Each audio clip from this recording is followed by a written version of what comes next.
Hey, what's up everyone? This is Michelle for Expat Life Mexico, formerly Afro Expats, and I am here to bring you more information about living in this part of Mexico. We are located in central Mexico, and we are not in on the beach. We are in the mountains, and today I am going to bring some information to you about the weather. That's why I have on these earmuffs. Before I get into that, I would love for you to hit the subscribe button if you enjoy my content, if you come here often, if it's your first time and you enjoyed this video, please hit subscribe, like, and share, and also hit the notification bell so that when my new videos come out, you are going to be notified about them. So this series is really about my everyday things that come up, and I just realized like there are so many things that people may not know if you don't live here, if you haven't visited, or if you're just considering San Miguel as a place. You've heard about it and maybe you did not think about certain aspects about living in San Miguel de Allende, or Mexico for that matter. I know one of the misconceptions I had about the weather was that it was going to be warm here. I had visited in 2005, but it was in the summertime and it was nice and hot and crispy. And when I came to do my research trip in 2017 in December, it was actually very cold. And so today I decided that I would give some conversations about what to expect here in San Miguel. Now, if you are new to my channel, I have been doing this for a few years and I gladly share information. I've interviewed other expats around Mexico, but this series is seriously about my everyday random things that come up.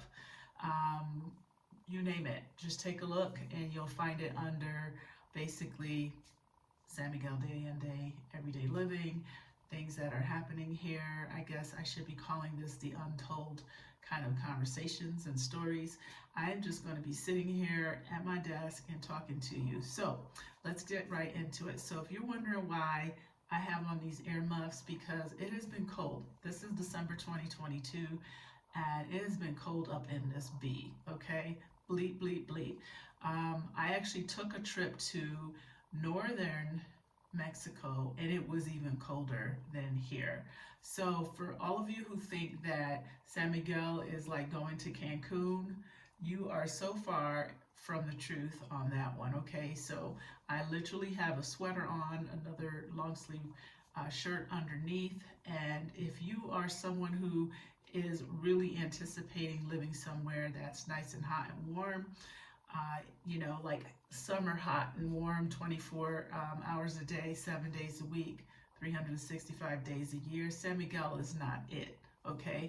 San Miguel is amazing, it's beautiful. The temps are more comfortable year-round than most places, but it does get a little chilly at this time of the year. So I could talk about northern Mexico because it was actually really, really cold where my son and I traveled to, which was in the state of Chihuahua, very north from here, hours worth of, you know, getting there. But we're just going to focus on San Miguel. So I really had like weather shock when I first moved here, because I moved here in June of 2018. So I've literally been living here for 4.5 years, and I moved from Florida. I knew it would be a little cooler, especially after the research trip, but I didn't expect it to be as cool as it was at that time of the year, because I wasn't informed, or I didn't know, and I didn't go looking for it. So summer months in San Miguel, like hot summer months in San Miguel, still dry, are happening in April and May. I came in June and it started raining a few weeks after we got here. So the rainy season lasts for a few months in general, but it actually is beautiful. Like, I'm used to it now, but that first summer I was kind of cold. I was literally turning on my little tiny, I had a little one of those little desk space heater things that I brought with me from the US, and when I would sit down to do some work on my computer, I was chilly. Now, the chill, I'll explain, had to do with the positioning of my house, right? And the positioning of my house and the cool of that was that I wasn't getting as much sunlight. Now, why is this important? It's important because most homes around here do not come equipped with AC or heat, nor heat. So most houses are just going to be whatever happens outside, it's gonna just be whatever it is inside. Now, if your house is gonna stay warmer during the day and at night, it's all kind of based on the position of your home. Okay, so if your house is facing east and west, the windows are facing east and the west, then you're going to get a lot more sunlight, right? Because the sun rises in the east and it sets in the west, right? And we are smack dab in the middle of Mexico, central Mexico. So this is kind of how it's going to work for you. The last place I lived in, we were actually facing north and south.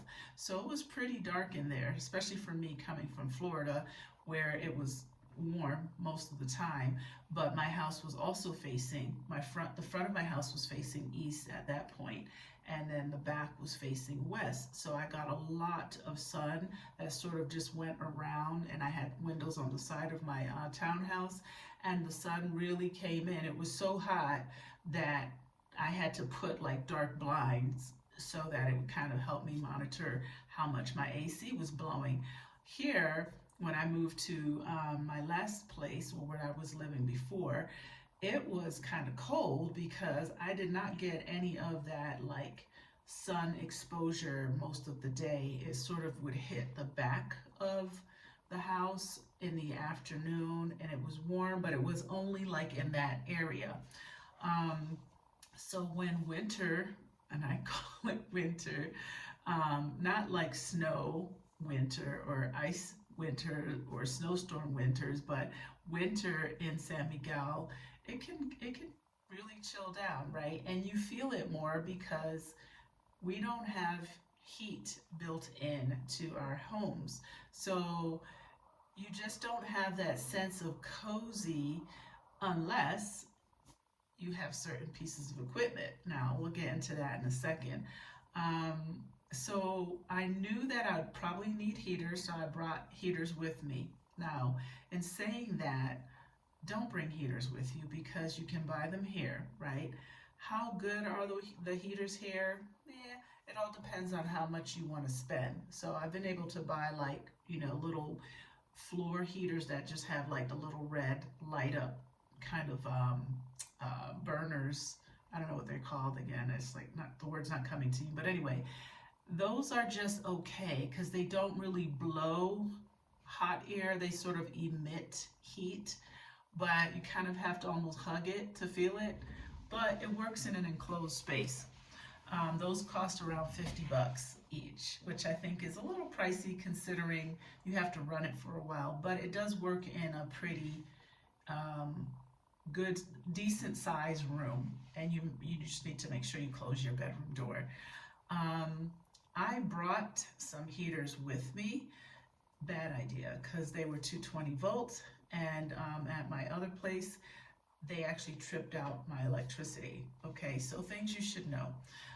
And the struggle with that was that I actually lived in a development, so the main switch to flip it and turn it back on so I could get electricity again wasn't even in my house. It literally was around the corner, a few houses down on some like a circuit wall that was housing like whatever house was in that area. It was over there. So I had to call maintenance. I was like, oh my God, I don't have any electricity, and the power went out simply because I had one heater blowing. I was watching TV, one TV, and I turned the microwave on. Okay, this isn't a little tiny apartment. This was like a 2-story space, and it just wasn't cool, right? It was very frustrating. So these are the things I learned in 2018.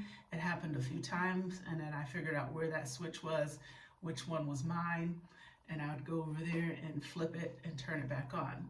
The point is I figured out that it was probably best for me to utilize the gas kit fireplace that I had.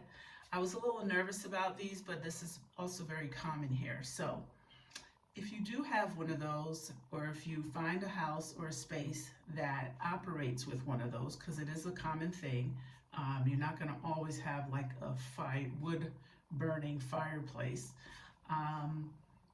You can get plenty of these kits, the gas kits that looks like a real fireplace with, you know, fake logs, but they look like real logs and the whole nine. You just want to make sure you get a professional person to install it. Make sure you check the lines, clean the lines, and they can do this for you. And all this information is just kind of coming to me because as I'm talking about it, I'm remembering things. So one of the things that I found interesting, so when I bought the gas kit, also was very expensive to buy it here in San Miguel. More expensive, I should say, than buying it in the US, because, you know, these are just things that I think, because they're probably imported, they cost a little bit more than they would in the US. So I think I went in thinking it was going to be around $200 US, and I think I ended up spending, like, for the one I wanted, because it was a little bit nicer, maybe about $700 US. And I was like, wherever I go in the future, I'm taking this with me, even if I don't have a fireplace. And that's exactly what I did. It's currently at Casa ELM. And it's amazing. But anyway, if you do have a gas fireplace connect, you just want to make sure you get the right person to put that together for you. And I asked at the store where I purchased it, and they had a professional person that would come out and connect everything, show you how it works. Muy rápido, porque, you know, he did not speak any English, and he was like click, click, click, and I was always so nervous about starting the fireplace because what do we associate clicking sounds with? Cars blowing up, right? So the way it works is like the gas for the stove, if you don't have not operated a gas propane stove or any of these kind of things, there's always that clicking button you have to press. It's like your starter, right? But it's just something about that just makes me very nervous.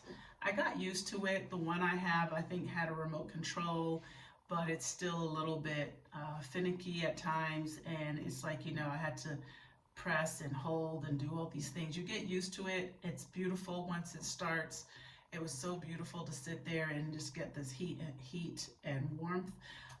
So yeah, if you find, or if you're looking for a place and this is important to you, this is a great way to heat your home.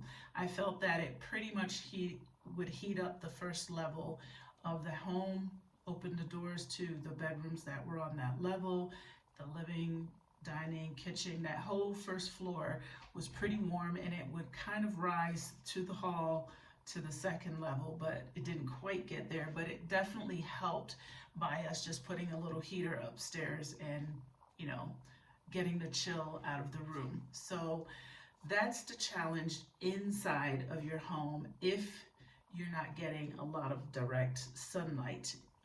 So it's just something to think about if you're kind of like a person who's constantly cold like I am.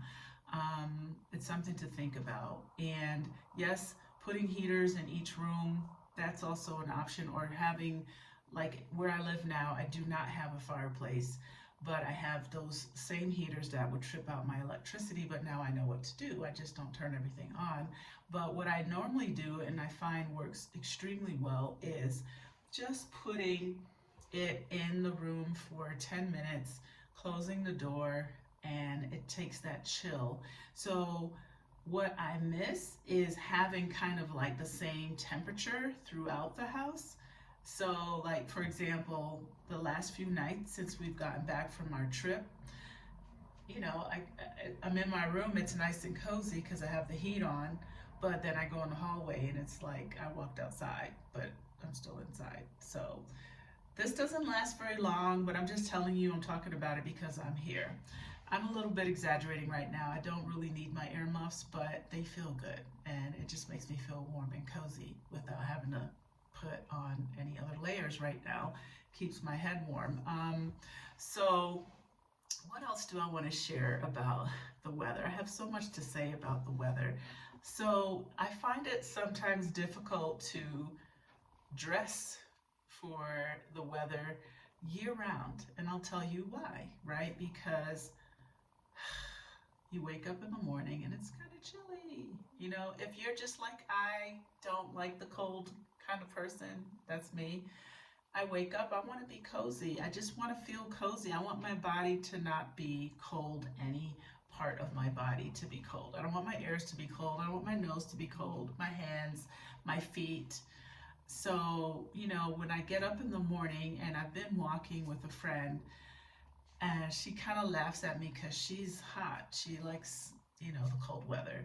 And she laughs at me because I show up and I have like a hat on with a little bonbon thing on the top. I have a scarf on. I have my coat zipped up to here, my gloves, and, you know, a few layers. I'll have on a tank top, this, and maybe a sweater. And, you know, we go walking and I get, you know, my body temperature going and I'm okay. My legs are sometimes kind of cold even with my leggings on, but the point simply is that by 12 o'clock, I'm sweltering. It's hot because the sun is up.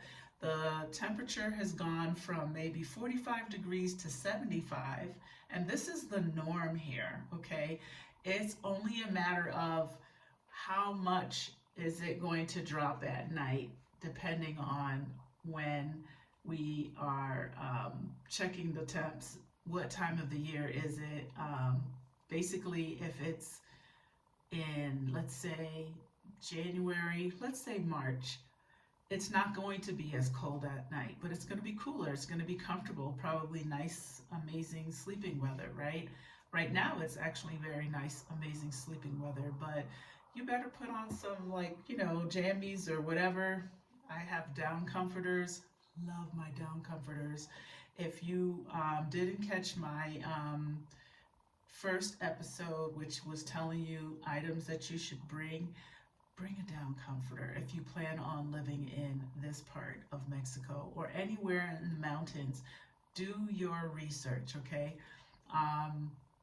To me, a down comforter is so amazing, and it's amazing because it kind of adapts to your body heat and it just keeps you warm. It keeps you warmer under the covers, and then you don't have to put on so many layers or so many blankets and things. I just have one, and sometimes if it gets cold enough, I might put like a lighter layer of like my spring blanket would probably go on top of that.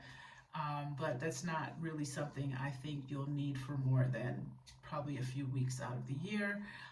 The down comforter I leave on year round, and if it's hot in the summer, I just kind of roll down that cover and put on my little spring blanket and we're good to go. Now, as far as having heat, central air, let's just talk about central air. Let's forget about having, like, you know, heaters in terms of installed heaters, which is what I grew up on in the United States, those big metal heaters that they had attached to the wall, and they were very ugly, but they did the trick. And I haven't seen anything like that around here. I'm not saying no one has them, but I haven't seen them. Mostly what I've seen is you can get a mini split unit and put it in if your house maybe is newer or it was made for that, built for that. The house I live in now, every room pretty much has the connections for a mini split unit. So I could technically install this in my bedroom and anywhere else in the house so that it would help me keep it cool when I need it cool, warm when I need it warm. But I haven't found a need for that. I've lived here for 4.5 years. The fireplace was amazing. I do not have a fireplace right now, but I do have my 2 heaters. And I feel like in this moment, I only miss having the fireplace because of the ambiance, and I do think that it's very effective in warming up a whole like floor if your house isn't excessively massive. But um, I don't find that I would personally need a mini split right now. I have a ceiling fan in every major part of where I live and where I've lived before. So I found when I moved here in April that it was very hot. It was dead of summer, which is what I would consider dead of summer, April and May. And I have like these giant windows, like these are some of the windows. So this part of the house gets so much sun. It's hot, okay? But this works to my advantage right now because in the morning I just put the blinds all the way up. I let all that sunshine come in and it really helps. And in the summertime, I just open these sliding glass windows and I let the air kind of flow through at night, so it kind of helps to cool it. But I have ceiling fans in every bedroom. I have ceiling fans, one in the kitchen, one in the dining, one in the living room. So I think a total of 6 throughout the house, and I've found that to be just fine, like just enough for me. Like I said, I like the heat, so in the summer, I'm like, it's hot, you know, because I'm not going to forget how hot I was when I moved here.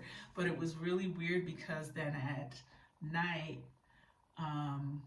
like initially when I moved here, my mom was like camped out in my room because she was here for a couple weeks. So I was sleeping downstairs on the couch, and I was in the morning. I was like, oh, it chilled down quite a bit, but it was still really hot in the room that my mom was in, and it's just because of the way the house was positioned.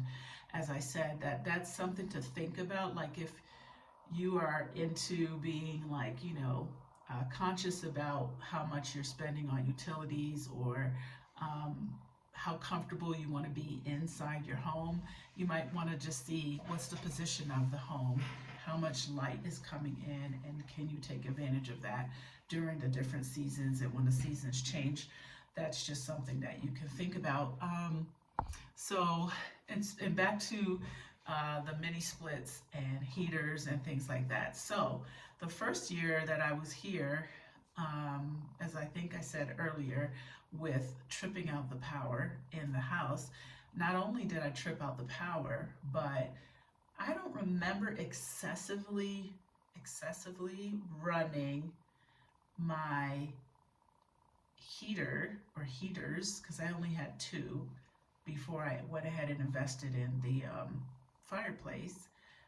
But my previous bills prior to doing all of that were around, let's say, 600 to 700 pesos every 2 months. Okay, so this wasn't a monthly bill. Okay, so 600 to 700 pesos is about 30 to 35 US dollars. And so let's say that split in half was about, let's just call it 20 bucks a month, right, for my utilities. And I was like, this is amazing, you know. So I have my little bill. This is not the same company, but I'm just saying, like, this is how they come. And this is the water bill for where I am right now. And I was just like, this is great. You know, I looked at it and I said, whew, okay, I can do this. You know, this isn't bad. And it's every other month. Like, you really can't beat that, right?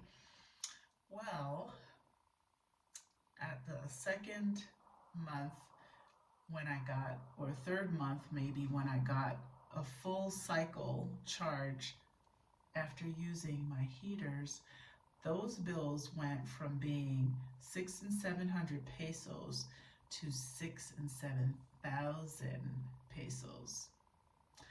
And my eyeballs were just like, woo, okay, what the hell? And I remember just thinking, oh, this has got to be a mistake, right? And these are just things I didn't know. I just had to learn as I went along, trudging down the road. So my $35, $40 bill every 2 months ended up coming out to about $300 to $350 for every 2 months. So that's pretty high. That's actually really high for here, this part of Mexico. I can't really speak for places where it's, you know, more like of a beach setting, because I've heard others complaining to me about their electric bills because they were running their AC unit all the time because it was hot and you kind of need it. I remember when we went to Puerto Vallarta a few summers ago, we had to turn the AC unit on. I remember the owner of the house was like, oh, you know, don't leave them on all day if you're not in this area, because I think he said, and this was a pretty big home, so I'm sure the size of the house is going to dictate the size of the bill because it's going to take more power to cool it. But the size of the home, the cost for his electricity bill, he told me once, was about $800 US, and I thought that was insanity. Like, I was just like, oh no. I was like, I love the house, but I would never live here and pay that, and I'm not going to live somewhere hot and suffer because I'm afraid to get the electric bill. So San Miguel works even on these cold nights. You know, I can air muff up. I have 2 of these. Micah and I have them. I do not normally wear them around my house. I'm exaggerating just a little bit, but actually that feels good. So hopefully this isn't interfering with audio. Anyway, so my bill went up to 6,000 and 7,000 pesos, and it stayed up there. According to a few locals, when I told them about this experience, they said once you are put in a whole nother electric utility bill category, they leave you there. So it doesn't make any sense. I don't even know if I've got this clear and straight, because there's a lot that doesn't always make sense here to me. Part of it is the language, but also it's just the logic doesn't always add up to common sense or clarity. So you just got to throw like a lot of patience and salt on it. But I remember like the following bill was still kind of high. And again, these are, so basically you're getting 6 bills a year. So that first one was super high.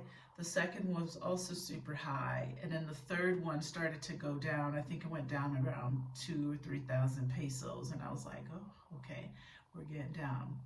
And I was very conscious about what I was doing and what we were using and how much. But at the same time, I wasn't going to freeze in my house, because that's very frustrating just because of an electric bill. I was like, okay, we'll just have to suffer through it. But what I didn't understand, and what was explained to me, was that you kind of get stuck in this kind of like cycle where if your house is consuming a lot more than it normally does, then you're kind of considered to have a bigger space, and that you're able to afford to pay more because you're consuming more, and so you're going to pay more. And it's not that they're excuse me, accurately checking every single day, not every day, I should say. Hold on. Checking to see if you're actually consuming whatever that amount is. So maybe you are like they retro you, what is it? Oh my God, that's not the right word. All right, I'm falling apart here. I can't think. Anyway, I think you pay, and then maybe later on they come back and they reevaluate what you're doing and how much you're using, and then they'll correct it. But you still pay. So it almost doesn't feel fair, in my opinion, because it almost feels like, oh, okay, you got kicked up over here, you're paying that amount, but then you're gonna still end up paying more in the long run because you spent too much in the first place. It's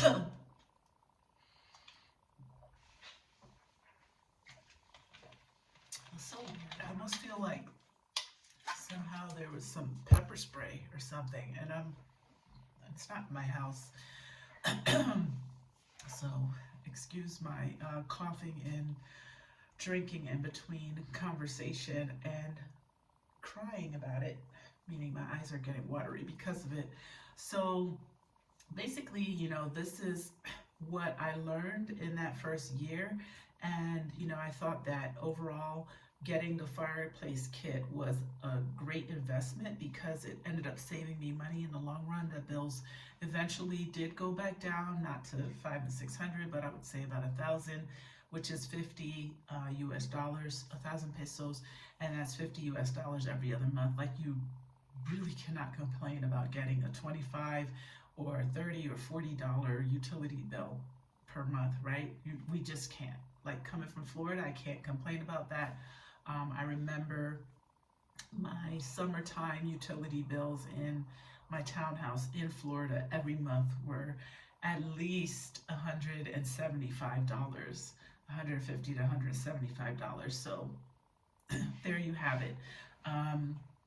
But as of right now, I think some of the things that we try to do and the advice that I give people who are coming to visit or to stay or move is for sure bring a winter coat. And I mean a serious winter coat, right? Because when you need it, it's going to be hard for you to find something that, if you're my build, and I'm not that big, but the people here in stature are smaller, so a lot of the clothes that they sell that are like quick fixes, like if I went to the Tuesday market, of course there are plenty of jackets and they're so cute, baby pink and mustard yellows and pretty oranges and all that other stuff, but bro, the sleeves come to hair on me. I'm not having it. I don't want my wrists to be cold, okay? I don't want anything cold. So I brought my own coats. I was able to find I think Eddie Bauer jacket at Costco's. Costco's will have more American brands and sizes. And the prices are pretty good. I don't think I paid a lot of money for that. And I like it. It's just cute. It's white with a hoodie. It's very warm. I came with another big black jacket that I actually used on my trip. It's a guest jacket, and so it comes down like, mid-thigh, and it has like the hoodie with the fur on it. And I also, we get real serious, I bought this for a trip to Iceland. I have a North Face coat as well. And that's like my serious gear, my Soooo boots that I haven't pulled out. As a matter of fact, I need to pull those out because I need to use them. So maybe tomorrow, maybe I'll wear them tomorrow, sometime this week. The fur-lined Soooo boots, they're super cute. I only wore them in Iceland. I haven't worn them here. I just kind of forgot about them. But anyway, the point is that you do need a coat. You would be more comfortable with a coat. I mean like a coat. Not a jacket, not a leather jacket. Those are cute. You can certainly use all of these things. I recommend boots, like even something with some like fur inside, like those Uggs. Are they Uggs? Yeah, the fur-lined Uggs, or some boots that come up, thigh highs, not thigh highs, knee highs. Or just boots that you can walk around with, ankle boots or something like that. Comfortable ankle boots.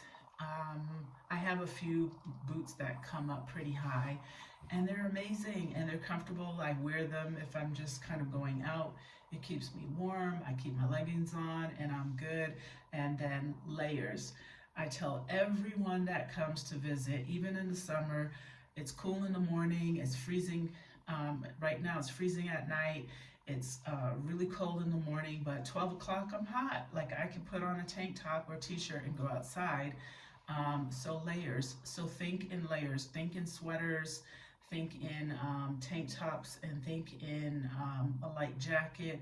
If you're a person who's warm all the time, hot and spicy, just think about okay, on the coldest day from where I come from, what would I wear? And if it's exaggerated, just bring those items with you, because it's not really worth buying that here, trying to travel all the way to somewhere that is more affordable or more stylish or fits you right. I think it's just worth bringing those items that are very versatile, and then having a coat if you need it, having a jacket, pair of boots, having a hat and some gloves, maybe a scarf. You can get that here very easily. You can get hats here as well. But it's just kind of like, you know, bring what you really like.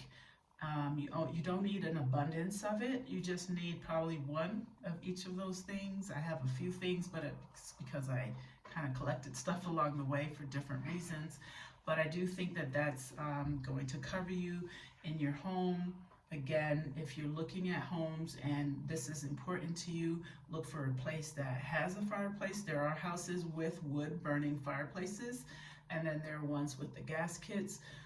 You can buy heaters here. I do not recommend bringing heaters from the United States because of the voltage is different. Basically, I don't know if I said that earlier, but I have the 220, I did the 220 volts, and it just burns more. It's more powerful and it works, and I'm not going to get rid of them, but you can buy heaters here. They have heaters in the bodega, which is kind of like the Walmart owned here store. There's plenty of heaters. Again, quality is everything. I haven't purchased any of those. I bought some heaters from Don Pedro, which is sort of our local Home Depot.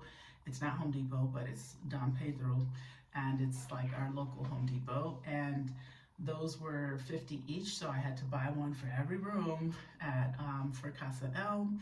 And they're just okay, you know, they are not great.